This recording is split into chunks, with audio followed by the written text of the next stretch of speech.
কয়েকদিন অফিস যেতে পারবেন না বলে আপনাদের যাদের ভীষণ রকম মন খারাপ হচ্ছে তাদের মন ভালো করার কয়েকটা উপায় বলে দিচ্ছি।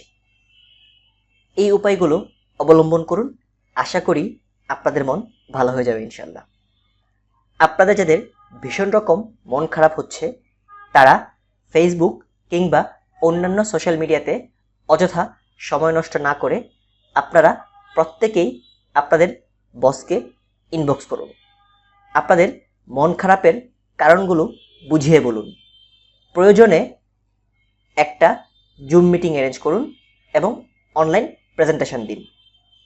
আপনারা পরবর্তীতে কিভাবে এরকম ওকেশনে ছুটি কমানো যেতে পারে তার জন্য নতুন নতুন প্ল্যান বা আইডিয়া জেনারেট করতে পারেন এবং সেগুলো আপনাদের বসদের কাছে শেয়ার করতে পারেন।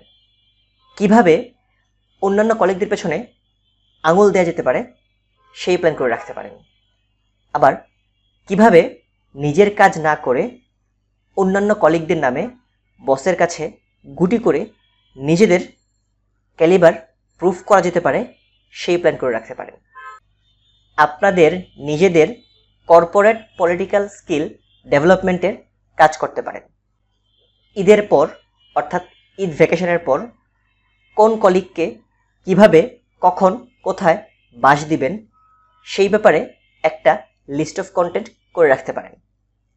আপনারা যদি এই কাজগুলো শতভাগ ইন্টিগ্রিটি নিয়ে করতে পারেন তাহলে আশা করা যায় আপনাদের ঈদ ভ্যাকেশনটা আনন্দের সাথেই কাটবে। আপনাদের মন খারাপের আর কোনো কারণ থাকবে না।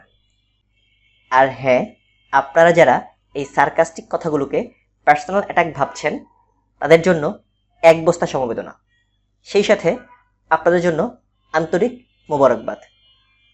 By the way, you people are too damn cute.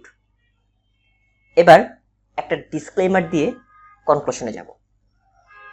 আপনারা যারা এরকম টক্সিক অ্যাক্টিভিটি করে অন্যান্য মানুষদের বা অন্যান্য কলিগদের প্রফেশনাল লাইফকে নরক বানিয়ে ফেলছেন, আপনাদের এবং তাদের দুই পক্ষেরই রিজিক ফিক্সড এবং আপনারা এরকম টক্সিসিটি ছড়িয়ে কিন্তু আপনাদের রিজিক বাড়াতে পারবেন না।